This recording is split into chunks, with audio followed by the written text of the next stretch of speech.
neuropática. Claro que nós vamos abordar esses temas e até antes da gente poder falar sobre a dor neuropática, a gente tem que comentar um pouquinho sobre o mecanismo da dor. Então, o ideal seria a gente falar um pouco da semiologia do exame físico do paciente com dor neuropática, a fisiopatologia dela, um algoritmo de tratamento, quais as opções de arsenal terapêutico, que não é só medicamentoso, e os tipos principais da dor neuropática, né? Então, a definição de dor pelo Grupo Internacional de Estudo da Dor é uma experiência sensitiva e emocional desagradável vinculada à imagem simbólica de dano tecidual presente ou potencial ou descrito como relacionado à lesão. Parece uma definição que fala e não diz nada.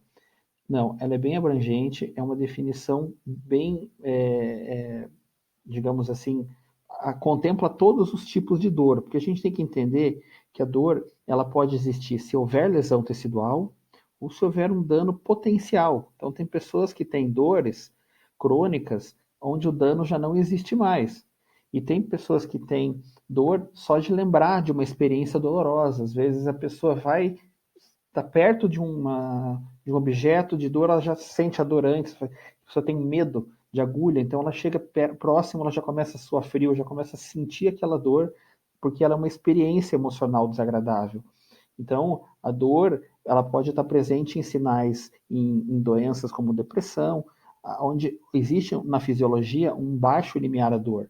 Então, a pessoa começa a ter dor no corpo, assim como a fibromialgia, a dor da pessoa não tem lesão no músculo, não tem lesão demonstrada em exames de imagem, o exame físico é normal e a pessoa tem dor apenas por uma percepção dolorosa. Então você vê que a dor ela pode contemplar tanto dano tecidual ou não. Então, para a gente entender um pouquinho a diferença da dor nociceptiva da neuropática, vamos passar aqui para a esquerda, para a nociceptiva. A nociceptiva, ela pode se dividir em fisiológica, que é o que ocorre na cólica, a cólica intestinal, cólica menstrual, ou na cãibra muscular. Lembrando que esses órgãos ocos, né, útero, intestino, até o rim também, que não é oco, mas esses órgãos têm a cápsula na sua adventícia, vários nociceptores. Então, quando existe alguma dilatação desses órgãos, esses nociceptores vão ser estimulados e vão levar para o cérebro a mensagem da dor. Isso é fisiológico, isso uma vez que acabe o que está ocorrendo, a cãibra, a cólica menstrual, a pessoa não tem mais a percepção da dor. Porém, essa dor também pode ser patológica. Isso como numa artrite, numa lesão, uma ferida do corpo contusa, um corte por algum instrumento pérfuro-cortante. Esses tipos de dores nociceptivas ocorrem quando existe lesão do tecido. Quando você tem uma lesão do tecido, uma exposição da derme, você tem um sangramento, o que acontece? Substâncias da pele são expostas. Então, existe liberação de histamina pelos mastócitos, liberação de serotonina pelas plaquetas, bradicininas e interleucinas pelos leucócitos. E essas substâncias pró-inflamatórias também ativam um mecanismo de transmissão da dor para o cérebro. Então, uma vez que essas substâncias são liberadas na pele, elas vão ativar a ponta desses receptores que estão na pele, receptores que podem ser terminações livres, como no caso dos receptores da dor, ou corpúsculos de Pacini, corpúsculos de Meister e outros elementos que podem transmitir dor, temperatura, tato, vibração. Então, toda vez que você tem uma lesão na pele, esses receptores são estimulados e transformam essa substância química, estimula esse receptor a transformar num potencial de ação que vai levar até a medula e da medula para o tálamo e do tálamo para o cérebro. Então, esse é o mecanismo que faz, que vocês já devem ter visto nos períodos anteriores, da transmissão da dor. A gente não vai entrar muito no detalhe da dor como um todo, nós vamos focar mais na neuropática. A neuropática pode ser também fisiológica, Em que situações? Por exemplo, quando você dorme em cima do braço, quando você senta em cima da perna dobrada, você pode fazer uma compressão e isquemia do nervo, e depois que você levanta, você sente aquela formigamento, parestesia, sensação de que não está sentindo a perna, uma sensação bem desagradável. Aquilo é uma dor neuropática fisiológica. Você sofreu uma compressão que, uma vez que cesse, ela melhora. Porém, se houver destruição da via nervosa, seja do nervo, ou seja do sistema nervoso central, você vai ter uma dor patológica. Isso a gente pode interpretar clinicamente que podem ser, a dor neuropática pode se manifestar seja por sintomas negativos ou positivos. É até interessante a gente tentar falar aqui sobre dor em sintomas negativos. Eu vou dar uma pausa aqui rapidinho, só para pôr alguém na reunião aqui, que alguém avisou que está entrando.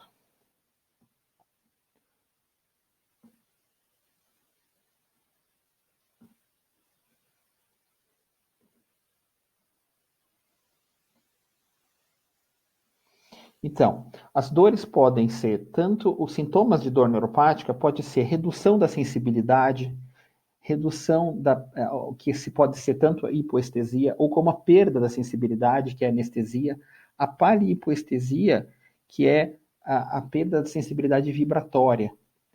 E às vezes isso é algo que a pessoa não costuma reclamar. Geralmente a pessoa reclama mais quando é dor, quando é sintoma positivo. Os sintomas positivos podem ser contínuos e espontâneos, que podem ser dolorosos e não dolorosos. Às vezes a pessoa tem uma sensação de formigamento contínuo, que não é dolorosa. Às vezes ela tem uma sensação de choque, de queimação, que é dolorosa. Pode ser intermitente. Geralmente esses intermitentes que vêm em crises são dolorosos, como na neuralgia do trigêmeo. A pessoa sente, ela tem uma sensação de choque, de pontada, e isso muitas vezes ela é paroxístico, assim, dá um evento por segundos e melhora. Ou podem ser evocados. O que é evocado? O espontâneo aparece sem você encostar a mão na região afetada, do nada. E o evocado é quando você toca naquela região da pele e desencadeia a alodinia ou a hiperalgesia. A alodinia é quando você passa a mão na pele íntegra, porém, por ela estar sensibilizada, o cérebro interpreta como aquele toque como doloroso. A hiperalgesia é quando você toca na pele íntegra e, embora seja um toque, um estímulo doloroso, você vai às vezes apertar, beliscar a pele, a pessoa sente aquele estímulo como muito mais doloroso, desproporcional. Aqui só um esquema bem simples, bem rudimentar do trajeto do nervo, aonde a pele aqui em azul você tem o estímulo dos nociceptores, que daí eles são dendritos de neurônios, que eles vão até a região do gânglio. Aqui está a cabeça, né, o núcleo desse neurônio, que vai mandar depois esse estímulo doloroso para a medula.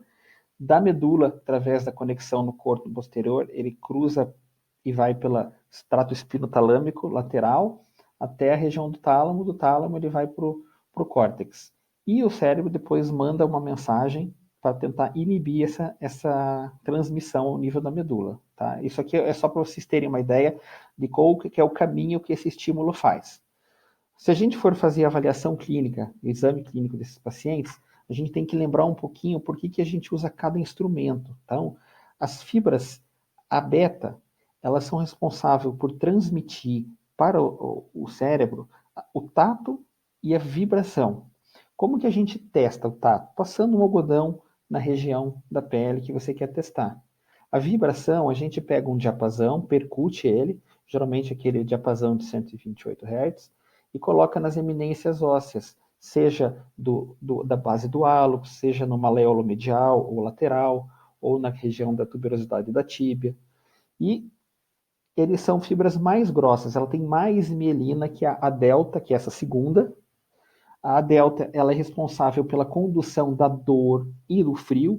Dor em primeiro, porque como a delta ela é mais grossa e ela é mielinizada, e a C não é mielinizada, o estímulo da dor ela chega primeiro no cérebro através da A delta e depois pela tipo C. Então, a dor, no começo, que é aquela a sensação mais aguda, é a delta que está levando. A C é aquela que fica aquela sensação de dolorimento após. É uma fibra que chega mais tarde e o estímulo fica por mais tempo. E a C, além dessa dor, ela também transmite a sensação do calor. Então, as temperaturas extremas, frio ou calor, são essas duas fibras que carregam para o cérebro a sensação. É importante a gente ter uma noção disso, porque essas fibras mais finas, elas muitas vezes são afetadas primeiro em várias doenças metabólicas, como, por exemplo, ou doenças até infecciosas. O diabetes pode afetar a fibra tipo C e a delta no início da doença, fazendo a polineuropatia diabética. A própria hanseníase costuma afetar primeiro essas fibras. Depois ela afeta as fibras da sensibilidade, por isso que a pessoa perde aquela noção do frio, aquelas imagens clássicas da hanseníase, a pessoa queima a mão e não percebe. Por quê? Porque essas fibras C e a delta, que transmitem o calor, estão lesadas. Aqui, para vocês terem uma noção, dentro de um mesmo nervo que vai para o membro superior ou para o membro inferior, você tem várias feixes nervosos. Então, existem nervos que são exclusivamente motores e nervos que são exclusivamente sensitivos, e outros que são mistos. Mas aqui para vocês terem uma ideia, que existem essas fibras mais grossas, no caso a delta, que tem responsabilidade mais para ajuda no motor, na motricidade, a beta, que tem uma grande participação na transmissão da, da sensibilidade vibratória e propriocepção, e aqui de baixo a delta e C, que são mais envolvidas nos distúrbios autonômicos, na dor propriamente dita, neuropática, e nas alterações de temperatura, de detecção de temperatura quente ou fria da pele. Aqui só fazendo mais uma comparação, então aqui o tato a gente podendo testar apenas com uma pressão, né? Um algodão na ponta, vibração, também a fibra beta com diapasão, o reflexo, a alfa, que é uma mais grossa, exige inervação motora para fazer o reflexo, e a C e delta, que é a dor, que é essa sensação que você põe uma sensação pontiaguda e faz uma pressão e vê se a pessoa sente dor. Tá? Às vezes é difícil testar a dor sem testar a pressão, porque às vezes se você pega um objeto pontiagudo e pressiona com força, você pode estar estimulando tanto a fibra da dor quanto do tato. Então, às vezes é um material pontiagudo que pode causar um pouquinho de dor, mas não penetrante, que não perfurar a pele do paciente. Em relação à queixa principal. Então, como que a gente faz na anamnese essa diferenciação para saber se o paciente tem realmente a dor neuropática ou não? Primeiro, ele tem que chegar para você com a história de dor. Tá? Essa dor, ela normalmente ela é crônica. A dor neuropática, ela geralmente é algo que dura muito tempo. E ela tem que ter uma relação anatômica. Então, se a pessoa chega e fala para você, olha, eu estou com uma dor num trajeto aqui que vem das costas, vai pela lateral da coxa, pela lateral da perna até o pé. Então, ela respeita um trajeto anatômico plausível, ela tem um padrão de dermátomo plausível, ou se a história é sugestiva de lesão ou doença que cause isso. Então, a pessoa fala assim, eu tenho dor, eu tenho diabetes há muito tempo, está descompensado, e eu estou começando a sentir queimação na sola dos pés, que depois de algumas semanas, meses, foi evoluindo, agora já estou sentindo essa queimação até o meu joelho. Então, tem uma distribuição anatômica plausível, de distal para proximal, nesse exemplo que eu dei agora, ou você tem essa alteração de dor nesse trajeto anatômico, né? A pessoa tem a dor lombar que faz a distribuição num trajeto de um nervo ciático. Se a resposta para alguma dessas duas perguntas for não, a tua possibilidade de dor neuropática é menor. Você já tem que pensar que pode ser outro componente doloroso. Porém, se a tua pergunta é sim para alguma dessas histórias, alguma dessas perguntas que você faz na anamnese, você pode estar diante de uma dor neuropática possível. Aí como que a gente confirma essa dor? Então a gente pode confirmar fazendo aqueles sinais de negativos ou positivos. Então quando você vai examinar, a pessoa vai falar, olha, aqui eu sinto choque ou sinto queimação quando encosta. Ou você vai tentar testar, vai tentar ver se tem um reflexo, vai ver se a sensibilidade está diminuída. E se você confirmar que aquela região que ele falou que tem dor tem alteração envolvida, seja positiva ou negativa, algum daqueles sinais, a gente já pode dizer que ela tem uma neuropática provável. Se além dessa alteração clínica ao exame, você também tiver um diagnóstico que confirme ou explique essa lesão, o que é teste diagnóstico? Você pode ter uma imagem, por exemplo, uma ressonância da região da coluna, mostrando que você tem um estreitamento de forames e você fazendo uma compressão de raiz nervosa, uma radiculopatia. Ou você mostra um exame de neurofisiologia, que é o eletroneuromiografia, mostrando comprometimento de fibras sensitivas ou de fibras sensibilidade. Na verdade, a fibra fina, que é o tipo C, você não pega no exame de eletromiografia, mas a fibra mais grossa você pega. Então, se você tiver uma alteração de fibra mais grossas, é muito provável que você já tenha lesado primeiro as fibras finas, que são as dolorosas. Isso é uma coisa importante também de ter em mente, tá? O fato de ter um exame de eletroneuromiografia normal para quem tem dor neuropática não descarta a dor neuropática, porque a dor neuropática ela lesa fibras pequenas. Quando a gente faz um exame de eletroneuromiografia e dá a alteração de fibras sensitivas, é porque ela já pegou fibras mais grossas, de sensibilidade vibratória, sensibilidade tátil. E se você tiver esses dois testes, seja o teste de exame físico e diagnóstico positivo, você está diante de uma dor neuropática definitiva, porque você definiu o padrão da dor, viu a localização e comprovou a causa, seja por imagem ou seja por estudo eletrofisiológico, neurofisiológico. Então, como que a gente consegue diferenciar um pouquinho, na prática, a dor fisiológica, a dor noceptiva da dor neuropática?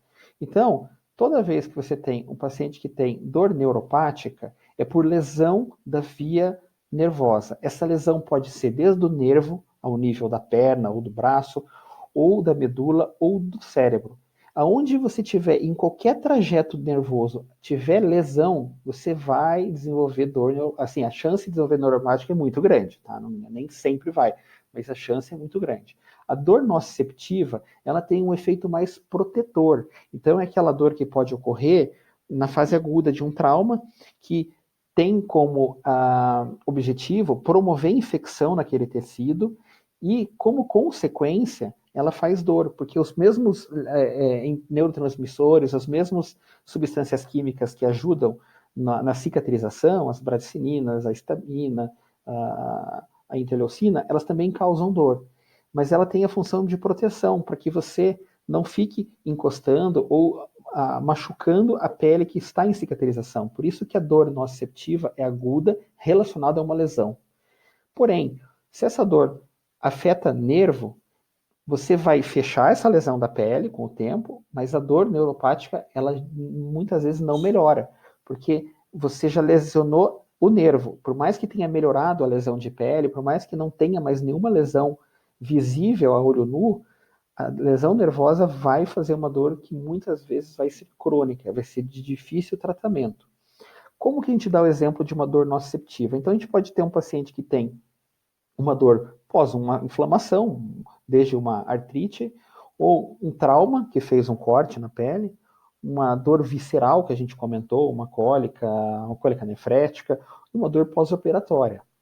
Isso são dores típicas de nociceptivas. A neuropática já é outro padrão de lesão. É a neurologia pós-herpética, neurologia trigêmeo, neuropatia diabética, neuropatia pós-traumática e a neuropatia pós-cirúrgica.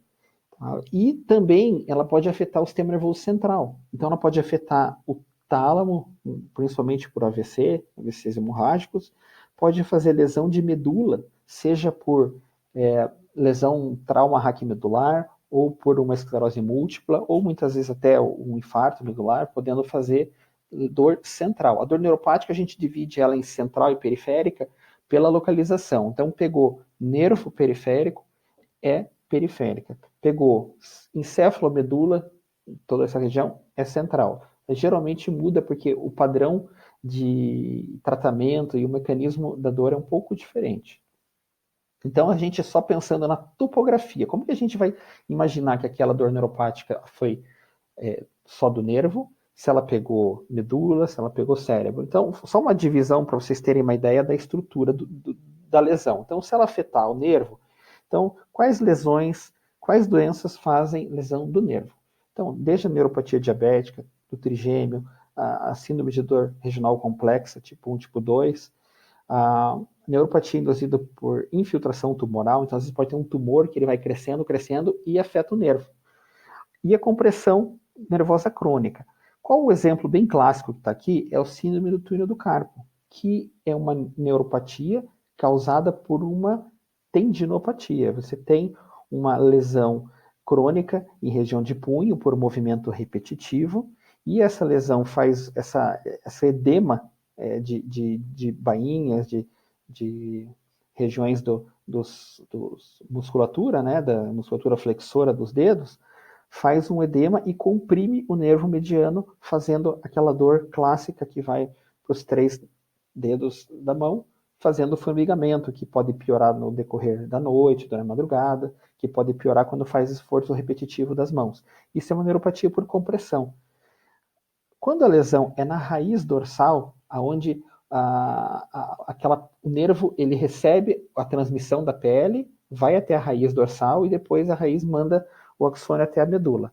Então, algumas lesões podem afetar essa região. Então, a neuralgia pós-herpética, né, porque o próprio nervo, o próprio vírus do herpes zoster, ele fica armazenado naquele gânglio, então ele pode afetar todo o dermátomo daquele nervo, ou a avulsão traumática de plexo braquial. Não é tão comum, mas pode acontecer, e essa avulsão traumática pode ser tanto por trauma de acidente de trânsito, como até mau posicionamento, queda de nível. E quando a lesão é no sistema nervoso central, ela pode ser no cérebro, como no caso de um AVC, que lesa vias dolorosas que ligam o tálamo até a região do córtex somatosensitivo, ou por lesão desmielinizante, que ocorre também nessa região. E se for na medula, os mais comuns é trauma raquimedular e isquemia, também podendo a esclerose múltipla fazer. Então veja que as lesões, de acordo com a etiologia, de acordo com a topografia, você tem uma etiologia mais frequente. Tá? Isso são para te dar exemplos de todas as situações que podem causar dor neuropática. Agora, tentando pôr um exemplo mais prático aqui. Se você tem uma dor nociceptiva, vamos pensar que você tem uma dor no joelho, uma inflamação, uma artrite do joelho. O que ocorre com transmissão? Esses neurotransmissores liberados pela inflamação na pele, eles vão mandar o estímulo que vai até o corno posterior da medula. Então, vem aqui o primeiro, esse neurônio. Quando ele conecta na medula, ele passa esse estímulo para o segundo neurônio, que vai mandar a informação até o tálamo, do tálamo para o cérebro. Aí o cérebro interpreta aquele estímulo nociceptivo, aquela dor. Inconscientemente, isso a gente não controla e não pensa, o cérebro manda através de substância cinzenta periaquedutal, núcleos da RAF, que são estruturas que ficam no tronco cerebral, e são estruturas que são responsáveis pela produção das endorfinas, que é a substância cinzenta periaquedutal, é como se fosse um quartel-general das endorfinas endógenas, e os núcleos da RAF de serotonina. E essas substâncias diminuem, eles são enviadas até a medula para diminuir o estímulo periférico para o cérebro. Então elas freiam aqui ao nível medular, elas fazem uma modulação dessa dor, para que o estímulo não chegue o tempo todo no cérebro. É por isso que quando você tem um trauma agudo, a dor é muito intensa. E com o passar dos minutos, das horas, diminui. Quando você está andando e chuta alguma coisa pontiaguda, bate o dedinho do pé na mesa da sala, no pé da cadeira, na hora dói muito e depois você já não sente tanta dor.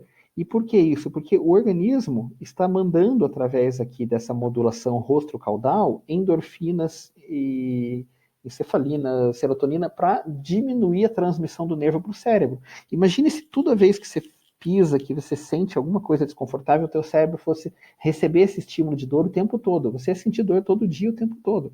Então, esse mecanismo de modulação, ele é constante, ele age automaticamente e está sempre fazendo com que a sensação de dor seja anulada depois de algum tempo. Claro, isso dentro de um razoável, né? Isso nós estamos falando dores muito importantes, você precisa de um medicamento, por exemplo, um opioide externo, para ajudar esse mecanismo interno, porque nem sempre só o que é produzido no organismo dá conta da dor. Por isso que tem que usar medicações que também atuem não só perifericamente, como anti-inflamatório, como atuem em região medular, região cerebral, como os opioides.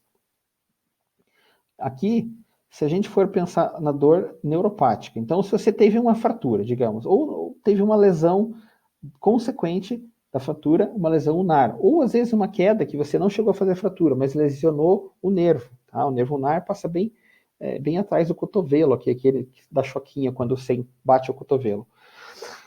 Qual que é a diferença dessa dor da dor nociceptiva que a gente viu, da osteoartrite, para a dor neuropática? A diferença é que a lesão não está na pele. Aí a diferença está aqui, ó, na transmissão, aonde o estímulo sai da pele e vai até o cérebro. Isso acontece porque quando você tem uma ruptura dessa fibra, pensa que você tem um fio que está levando a eletricidade para o cérebro. Se você tiver algum ponto que você perca aquela capinha de proteção isolante, você vai fazer uma alteração na estrutura de receptores da dor. Então, antes, se você tinha só receptor periférico, assim, só na região da pele, quando você tem a lesão no nervo, começam a aparecer pontos, receptores diferentes. E os canais de sódio que ajudam a transmitir a dor para o cérebro, eles se multiplicam e começam a mandar estímulos para o cérebro de vários pontos diferentes. Então é como se aquela lesão no nervo deixasse o cérebro receber diversos estímulos ao mesmo tempo. E aquilo vai chegando no cérebro com uma intensidade muito grande, fazendo uma desregulação nessa modulação rostrocaudal, fazendo com que a interpretação da dor seja diferente. Aqui, se a gente for pôr num desenho, então, os pontos em amarelo são as lesões locais passíveis de receber lesão neuropática. Então, a central aqui na região do córtex, ou no tálamo, ou na região do mesencéfalo, medula, corno posterior, gânglio, ou quando ela é periférica, quando ela afeta os nervos periféricos.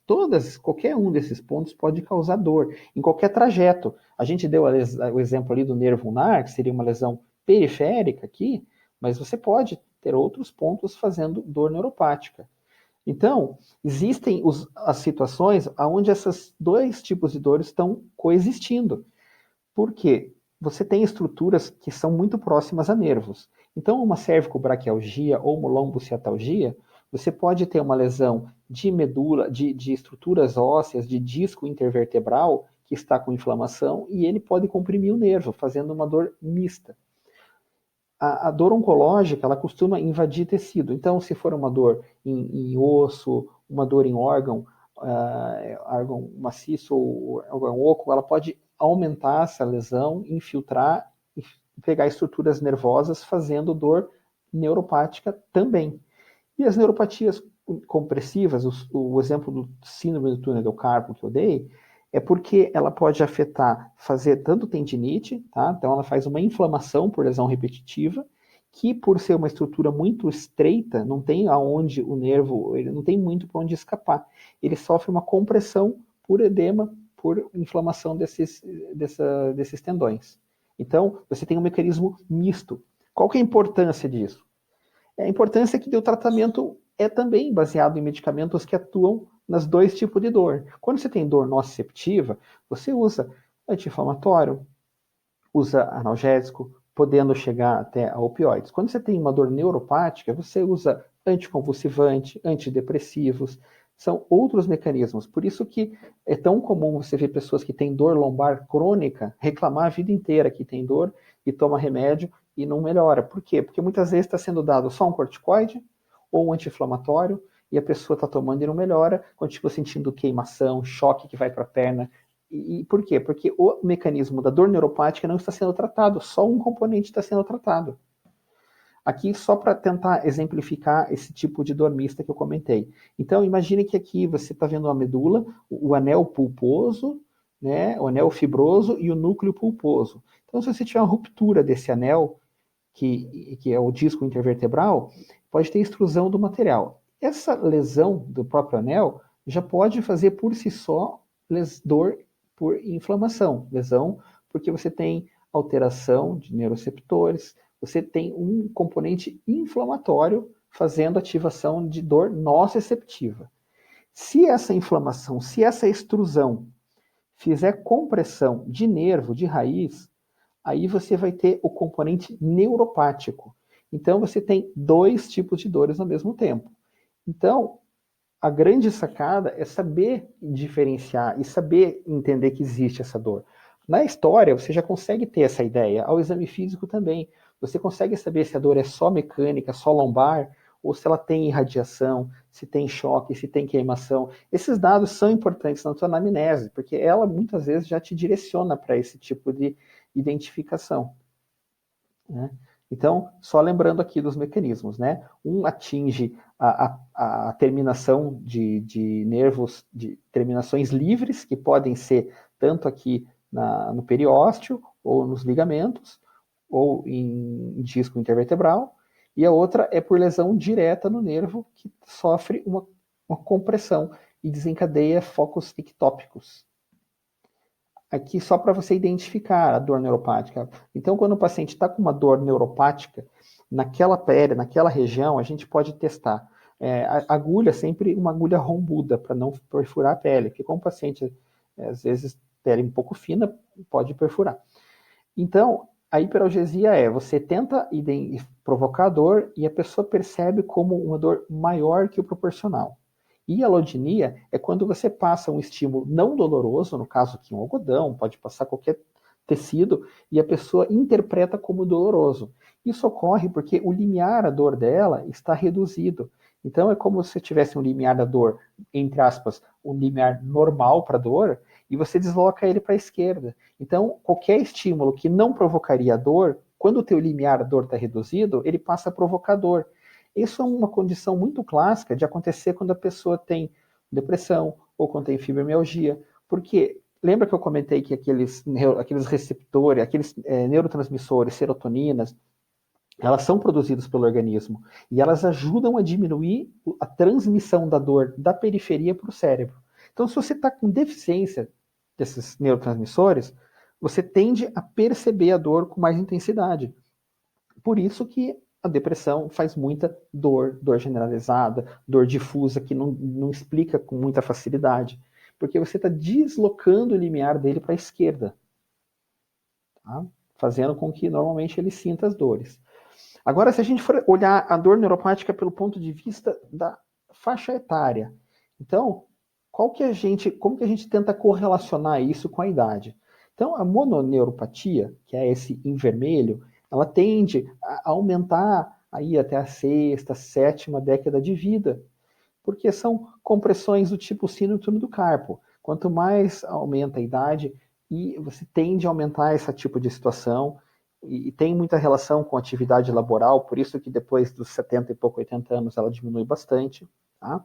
A neuralgia pós-herpética, ela tem esse pico aqui, principalmente 50, 60 anos, que geralmente afeta, é a idade que começa a afetar mais a neuralgia pós-herpética. Ela geralmente é a partir dos 50 anos. A neuropatia diabética, ela aumenta no decorrer da vida, porque quanto mais tempo de diabetes a pessoa tem, 15, 20, 30 anos, você tem chance de ter dano naquele nervo, naquela fibra tipo C, que é a fibra que ajuda a carrear o estímulo doloroso. Então, ela tende, se a diabetes tipo 2, que é a mais prevalente, aí, a faixa mais comum para começar é 40, 50 anos, então se a gente for pensar que em termos de 10, 15 anos depois começa uma neuralgia pós-herpética, então ela começa o pico entre 60 e 70 anos. A neuropatia facial que refere aqui em verde seria a neuralgia do trigêmeo. Também ela tem um pico de incidência um pouco maior a partir dos 50, 60 anos, mas ela não é um pico necessariamente. Ela vai aumentando gradativamente, mas ela não é tão prevalente assim. Aqui um estudo que foi feito em Londres, na Inglaterra, muitos anos atrás, pegando pessoas que chegavam com dor num serviço de emergência e fizeram um questionário avaliando quantas dessas faziam tratamento para dor, paciente com dor crônica, e quais medicamentos usavam.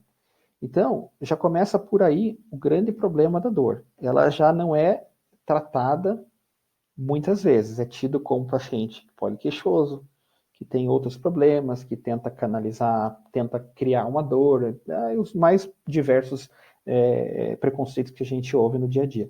Então, Inglaterra, não estou falando do nosso país, imagina, 50% não estavam sendo tratados com medicamento. Desses que tratavam, apenas um quarto, 25%, estavam usando medicamento para dor neuropática adequada. Então, opioide, anticonvulsivante, tricíclico, inibidor seletivo da recaptação de serotonina.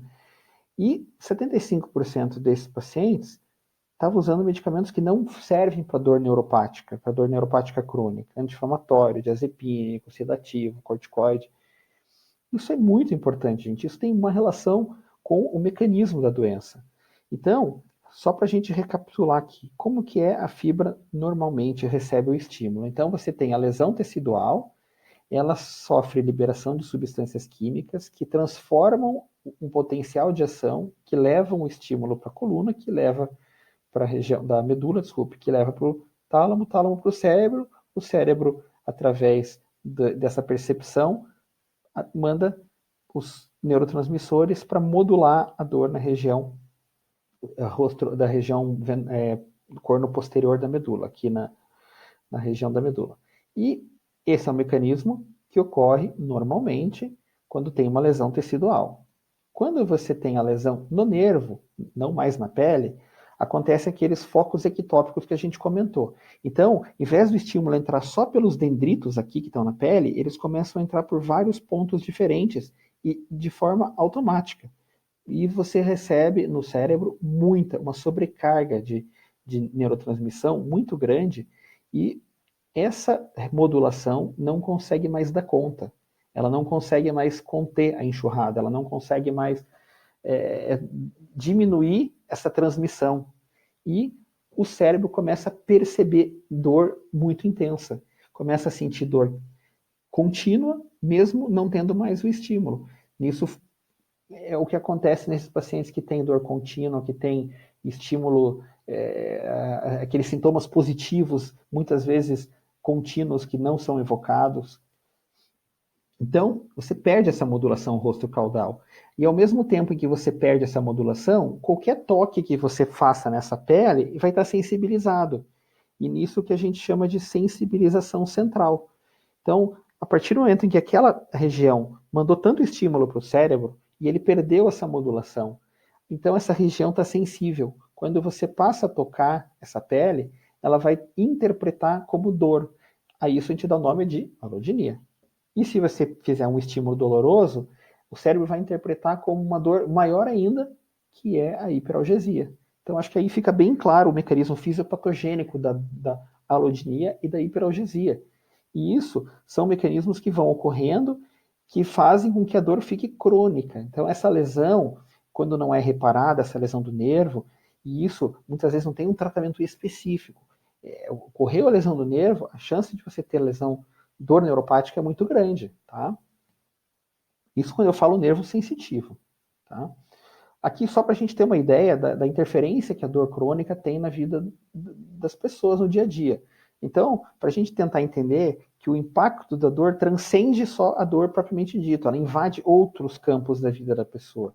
Então, várias delas, quase 70%, com dificuldade para dormir, falta de energia, sonolência, dificuldade na concentração, depressão, ansiedade. Pensa a pessoa todo dia lembrando que está com dor, toda hora chegando estímulo de dor, se mexe, dói, espirra, dói, vai fazer alguma coisa, dói. É normal que ela vá ter todos esses sintomas. Muitos de vocês, nessa fase de quarentena, estão tendo isso mesmo sem ter dor. Imagina, porque é muita mudança, altera todo o teu mecanismo interno de neurotransmissão. E a gente pode avaliar a dor de uma maneira um pouquinho mais objetiva. Existem várias escalas, né? Existe a forma descritiva da dor, que você pode perguntar se ela é queimação, se ela é choque, se ela é fisgada, se ela é facada, se é 0 a 10. Então, essa escalinha aqui embaixo é a escala visual analógica. Você mostra uma régua para o paciente e você fala agora 0, sem dor, e 10, a dor mais forte que você já teve na vida, qual nível de dor você está agora? Ele coloca ali no número e você tem uma quantificação dessa dor. Isso é importante, porque quando você vai fazer o acompanhamento, começa um tratamento, você tem que ver se esse paciente melhorou 3 pontos, pelo menos, na escala. Né? Duração, o padrão da dor, se ela pega a lateral, se pega os 2 pés, se é um lado do corpo, se pega, tudo isso você na anamnese já faz. E as escalas servem para ajudar a quantificar. Então, essa primeira visual analógica é essa que está desenhada aqui embaixo. Existe o questionário McGill, escalas Alans, que é uma escala mais completa para dor neuropática especificamente, que isso a gente usa mais em ambulatórios específicos de dor ou até em próprias pesquisas clínicas. Então, a seleção da terapia medicamentosa ela vai depender de uma série de fatores. Então, primeiro, você tem que avaliar se foi medicamento que tem comprovada eficácia em estudo clínico. Não vamos sair passando qualquer coisa para qualquer um, só porque o cara não melhorou, vamos testando. Não, primeiro tem que pegar o que é comprovado. Pensar na tolerabilidade. O cara tolera aquela medicação, o efeito colateral. Então, a gente tem que ver se o paciente usa outros medicamentos, tem polifarmácia, se é idoso, se tende a ter um efeito colateral mais exacerbado. E essa tolerabilidade, a gente tem que pensar não só em termos do próprio medicamento ou dessa terapia, da politerapia, da polifarmácia. O esquema posológico que permite uma maior adesão. Então, a gente sabe que o medicamento via oral, se você dá mais de uma vez por dia, tem uma chance menor de adesão. Medicamentos que são, por exemplo, hoje tem muitos medicamentos que são transdérmicos, que você põe uma vez por dia, uma vez a cada 4 dias, uma vez por semana, tende a ter uma adesão terapêutica muito maior, muito mais cômodo. Lembrar que para cada tipo de dor, você tem um tipo de tratamento. Então, desde a dor nociceptiva, que o foco é mais opioide, anti-inflamatório não hormonal, aí você tem uma dor neuropática que você tem que usar anticonvulsivante, antidepressivo, psicotrópicos, e a dor psicogênica, que está mais, a dor psicogênica mais clássica é a dor do membro fantasma, que daí você precisa tratar com psicoterapia. Para falar do tratamento específico da dor neuropática. Então, a gente já fez diagnóstico da dor neuropática, confirmou, ótimo, vamos tratar. Qual que é a causa da dor neuropática? Se for diabetes, a gente tem que falar, olha, o controle do diabetes é a melhor maneira de tratar a dor. Ponto final. Até que você tenha o controle, vamos tentar um tratamento medicamentoso. Você precisa identificar comorbidades que podem piorar ou melhorar a dor. Então, dependendo da medicação, da comorbidade, você tem que usar uma dose mais baixa, e isso tudo pode afetar o tratamento da dor.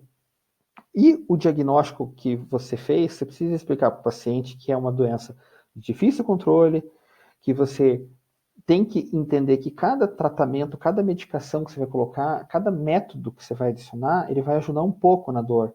Mas você não pode chegar e falar, ó, você vai melhorar 100%, você vai melhorar tudo, porque não é assim. Dor neuropática não é tão simples. Você tem que o paciente conquistar confiança para aderir ao tratamento, ter perseverança que, até fazer o efeito, até conseguir, muitas vezes, atingir a dose, alvo, e fazer ele entender que se ele aliviar 50% da dor, é considerado um sucesso terapêutico. Hoje, um medicamento que melhore 50% é considerado muito eficaz, dada a complexidade que é tratar a dor neuropática. Esse algoritmo de dor neuropática é do estudo internacional, é o Grupo Internacional para o Estudo da Dor, do IASP, né? Então, se a gente está diante de uma dor neuropática periférica, vamos pensar aqui na periférica, nervos, tá? Nervos gânglios. Se essa lesão do nervo foi pós-herpes, a gente pode usar o PET de lidocaína. A lidocaína tópica aqui é um PET. Tem um PET no mercado que você cola na região por 12 horas, deixa 12 horas sem, e ele vai aos poucos inibindo os canais de sódio que estão desregulados. Né? A lidocaína tem essa propriedade de inibir os canais de sódio. Se não você tem que pensar nos tratamentos dos clássicos, que podem ser os tricíclicos. Caso o paciente não tenha contraindicação de tricíclico, e não, você pode, caso ele tenha contraindicação, você vai direto para gabapentina, para gabalina. Tá? Se ele não tiver, você começa com tricíclico, ou você também pode, em último caso, se não der certo o tricíclico, passar para o inibidor seletivo da recaptação da serotonina e noradrenalina, que são os duais, que é duloxetina, venlafaxina. Se o paciente não melhorar, aí você passa para gabapentina. Então, se o paciente tem contraindicação para tricíclico ou dual, você já queima essa etapa, você vai direto para o gabapentina pré-gabalina. E se ele não tem, você tenta ele primeiro. Então, em amarelo aqui, desculpe, ele tem o que a gente chama de primeira linha, é o que você tende a começar, é o que tem um pouco mais de evidência e é o que tem um NNT menor. Então, você tenta passar para esses, caso não melhore, vai para o tramadol e oxicodona, que são opioides que têm ação na dor, porém, pelo risco de dependência ou efeitos colaterais, a gente não usa ele como primeira opção, a gente usa eles como segunda opção. Mas muitas vezes você pode fazer o tratamento adjuvante. Você começa uma gabapentina, uma pregabalina e adiciona tramadol, oxicodona para resgate, para quando a dor está muito intensa, para uso eventual. Então, as primeiras linhas para dor neuropática em geral. Então, a gente está falando aqui, né, antidepressivos, tricíclicos, duais, os inibidores dos canais de sódio na subunidade alfa-2-delta, que é gabapentina e pregabalina, a lidocaína tópica. Segunda linha, tramadol, opioides. E terceira linha, aí já entra aqueles que têm menos evidência, menos estudos, que são carbamazepina, outros antidepressivos, que são, às vezes, fluoxetina, anti-NMDA, memantina, enfim, capsaicina, os canabinoides. Então, tudo isso você vai, aos poucos, tentando quando não funcionam as primeiras linhas. Então, se a gente for falar do tricíclico, que é o amitriptilina e nortriptilina, que são os mais usados para dor, a gente tem que lembrar que o efeito antinociceptivo para dor neuropática ele é diferente do efeito antidepressivo. Então, muitas vezes, a dose que a gente usa para dor é até 100, 100 e pouquinho, e para depressão, em tese, você tem que chegar a 150, 200, 300. A vantagem dele é barato, administrado uma vez ao dia, de preferência à noite, começa a fazer bem o efeito em 2, 3 semanas, 4, daí você tem que avaliar por pelo menos 2 meses, 3. 2 meses já está bom para avaliar o efeito. O inconveniente é que os efeitos anticolinérgicos, boca seca, hipotensão ortostática, constipação, retenção urinária, eles são doses dependentes. Então, quanto mais você aumenta, maior a chance. E se o paciente for mais idoso, você tem chance de desencadear alguma arritmia. Então, tem que cuidar, às vezes, fazer um eletro de base em pacientes idosos ou que tem alguma cardiopatia para evitar a arritmia, né? Então, você pode geralmente fazer esse aumento gradual. Passou de 100 ou 150 miligramas, já não tem benefício tanto para dor. Tá? A duloxetina, que são os duais, o inibidor seletivo da recaptação da serotonina e noradrenalina, lembrando que a serotonina e a noradrenalina, produzida no núcleus da base, núcleus da RAF e no locus cerúleus, ajudam a diminuir a transmissão da dor na medula, aquela modulação. Por isso que esses são bons medicamentos. Então, lembrar que a duloxetina tem evidência muito boa para a neuropatia diabética, que na dose de 60 miligramas dia. Lembrando que sempre começamos com 30, tá? E depois a gente aumenta para 60 miligramas, porque ele pode dar muita náusea. Geralmente a gente pede para usar após o almoço ou após o café da manhã, para que essa absorção seja um pouquinho mais lenta e não dê tanta náusea. Ou a venlafaxina, que embora seja um pouquinho mais difícil de atingir a dose, que você tem subindo devagarzinho, você também tem um efeito. Lembrando que para você retirar, suspender esses medicamentos, você tem que fazer uma retirada gradual também, para evitar a síndrome da descontinuação, que causa como se fosse uma síndrome de abstinência. Em relação aos anticonvulsivantes, lembrando aqui que a gabapentina e a pregabalina, embora sejam comercializados, tenham sido lançados como classe de anticonvulsivantes, que podem ser usados para tal finalidade, elas têm um efeito muito ruim para a epilepsia. Por isso que o uso delas e os estudos começaram a ser voltados para a dor neuropática. Então, elas têm um efeito diverso dose dependente, o mais comum são tonturas, sonolência excessiva. E a insuficiência renal, você tem que cuidar um pouco com a dose. Então, a gente geralmente começa com dose baixa. Hoje tem a pregabalina, que daí já não no setor público, mas no privado, de várias dosagens, 50, 75, 100, 150. A gabapentina tem de 300, 400 e 600 cada comprimido. Então, muitas vezes a gente começa com 300 por dia, vai subindo a cada poucos dias, podendo chegar até 3.600. É muito difícil alguém que tolere essa dose, porque ela pode dar muita sonolência. Mas é um medicamento que pode te ajudar bastante. E para chegar nesse ajuste, de começar devagarzinho para chegar até 3.600 é muito tempo, né? 12 comprimidos de 300 miligramas por dia é muita coisa. Muitas vezes a pessoa não tolera e você para antes. A pregabalina, que tem esse efeito um pouco mais rápido, porque como você começa com uma dose mais alta e você não precisa escalonar tanto, então você já começa às vezes com 75, 2 vezes por dia, vai aumentando, podendo chegar até 600, ele tende a ser um pouco mais tolerável e você dividir 2 vezes por dia tende a basicamente ter o mesmo efeito que a gabapentina. Ele é uma evolução da gabapentina, mas também pode dar bastante sonolência. Os opioides, lembrar aqui da potência de cada opioide e do tempo de duração do efeito. Então, a cada 10 miligramas de morfina equivale a 120 de codeína. A via de administração, então, a morfina hoje você tem a opção de usar tanto via oral, subcutânea, intramuscular, endovenosa. Hoje, além desses medicamentos, desculpa, eu preciso atualizar essa tabela, já está disponível a oxicodona no Brasil, tá? Esse último aqui, que é o Oxycontin, já existe disponível no Brasil, ele é muito bom, é muito potente. E existem outras, que é a própria buprenorfina, que é um adesivo transdérmico, que também você coloca uma vez por semana, tem a buprenorfina de uma vez a cada 4 dias, é um adesivo que faz absorção transdérmica e ajuda bastante nesse efeito, diminuir bastante os efeitos de risco de depressão respiratória da morfina. Então, eles têm uma duração variável, né? A vantagem de você usar esse transdérmico é que ele dura muito mais tempo. A morfina mesmo, a clássica, dura aí 4 horas em média cada vez que você toma. Então, existe agora não, existe há mais tempo também a morfina de longa liberação controlada, que em vez de durar 4 horas, dura 12 horas. Mas essa também não está disponível para a rede pública, para SUS, só no mercado privado. Por que a gente usa aquele fluxograma, né? Primeira linha, segunda linha? Porque aqui mostra que os estudos, o NNT. Então, pensa que nesse quadradinho aqui, primeiro de cima, nesse triângulo, desculpe, esse triângulo que é os tricíclicos, pensa que normalmente você precisa tratar 2 pacientes para um se beneficiar. O NNT dele para uma neuropatia diabética, por exemplo, uma neuropatia periférica, é 2:1. Agora, se você vai falar em termos de opioide, você tem que usar 4 pacientes para um melhorar, tá?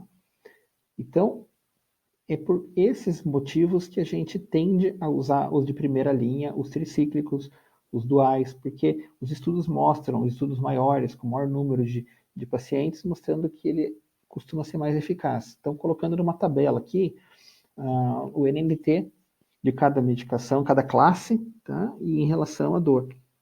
Então, aqui para neuropatia, dor neuropática periférica, o tricíclico, ele tem um dos melhores NNT. Os inibidores seletivos da recaptação da serotonina, fluoxetina, tal, os outros, bem mais baixos, tem que usar quase em 7 pacientes para melhorar. A gabapentina, 4,5. Pregabalina, 5. Tá? E a carbamazepina, os estudos com a carbamazepina são mais em neurologia do trigêmeo, que ela é a primeira opção para neurologia do trigêmeo. Então, por isso que o NNT dela é bom, porque é baseado no neurologia do trigêmeo, não é toda a neuropatia periférica que ela é recomendada. E as dor central, que é uma das mais difíceis de tratar. A dor neuropática central responde mal aos medicamentos via oral em geral. Então, aqui a gente tem a tricíclico, tem a lamotrigina, carbamazepina, e muitas vezes a gente precisa fazer associação desses medicamentos 2, deles de 3, para ter um benefício. Tá? Lembre-se que isso aqui a gente considera o NNT quando o paciente tratou e melhorou, quando ele teve pelo menos mais de 50% da redução da intensidade da dor.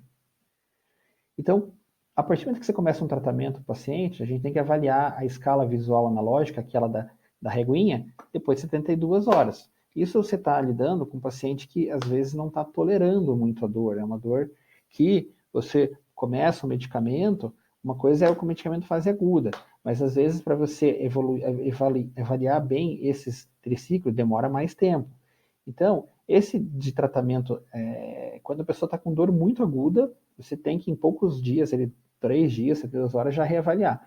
Agora, o paciente que tem dor crônica, às vezes demora mais para você fazer essa avaliação, tá? A redução da escala visual analógica, ela tem que reduzir pelo menos menor que 3, de 0 a 10, ela tem que estar para baixo de 3 e com boa tolerabilidade para se dizer que o tratamento é eficaz. Então, o paciente está com dor. Você colocou ele na escalinha e começou um esquema terapêutico e ele falou, não, agora minha dor está 3. Tá, 3 é uma dor que não interfere tanto na qualidade de vida. Você já consegue ajustar esse tratamento com calma ou manter ele por 6 meses, em tese, 6 meses, né? Isso é uma maneira genérica. Às vezes tem que usar mais tempo. Mas muitas vezes é o tempo necessário para causar uma dessensibilização dessa dor. E se ele tiver uma boa tolerabilidade, você mantém essa medicação dessa mesma maneira. Se ele tiver um alívio parcial, ou seja, se na escala ele falou que está com 4, 5, 6, você já pode aumentar a dose, se ele tolerar, ou tentar um outro medicamento de primeira linha. E se ele não tiver um alívio suficiente, ou seja, se de 10 a dor dele ficou em 8, a gente considera que não teve nenhuma melhora, tá? É praticamente um efeito placebo. Aí a gente troca por um outro medicamento direto, não precisa nem aumentar, nem associar, você já troca. Lembrando aqui o que é os de primeira linha e quais são os de segunda, para dor neuropática, tá? Toda vez que eu estou falando é dor neuropática. Claro que existem as diferenças da central e periférica, mas de uma forma geral, lembrando aqui a amitriptilina, noradrenalina, desipramina nós não temos no Brasil, a duloxetina e venlafaxina são bons medicamentos, a gente já comentou sobre todos eles, tá? Então, lembrando aqui o tempo em que você estabiliza a dose, em quanto tempo você que iniciou, você pode avaliar bem se está funcionando. Tá? Depois de algumas semanas que você começa o medicamento, que ele vai fazer alteração na produção de neurotransmissor e que esse aumento na produção vai clinicamente ser avaliável. Mesmo que, lembrando que o efeito antidepressivo é diferente do efeito da dor. Tá? Por mais que você comece um medicamento, em poucos dias a dor já começa a sentir um alívio, mas o efeito máximo, quando você usa muito desses medicamentos, demora algumas semanas para fazer efeito. Se depois de você tentar um tratamento com a primeira linha ou até a segunda linha e você não conseguiu um controle adequado, é importante você caminhar esse paciente para um centro de referência de tratamento de dor ou uma clínica especializada, porque daí ele vai precisar usar os de terceira linha, tá? Que daí já são antidepressivos que já têm menos estudo, alguns anticonvulsivantes, a capsaicina tópica, que é um medicamento que a gente faz sempre de aplicar no local, à base de pimenta, ou até alguns outros medicamentos, né, memantina, que a gente pode usar também em alguns tipos de dor, que pode ter uma boa resposta. E lembrando que na medicina nem tudo é medicamento, né? Então a gente tem hoje, quando você tem uma dor muito intensa, as pessoas já estão desalentadas, elas já não melhoram com nada, elas já estão desesperadas, já tentaram de tudo. E na literatura tem muita medicação, tem muita opção terapêutica não medicamentosa que pode ajudar. Então, existem evidências com, por exemplo, o Tioctacid, tá? O ácido alfa-lipoico aqui, que tem muito estudo com ele para neuropatia diabética. É um medicamento que ajuda bastante, tem bastante fácil de ser tolerado, só que é um pouco caro. Então, ele foi comprovado para neuropatia diabética, mas não para outros tipos de neuropatia.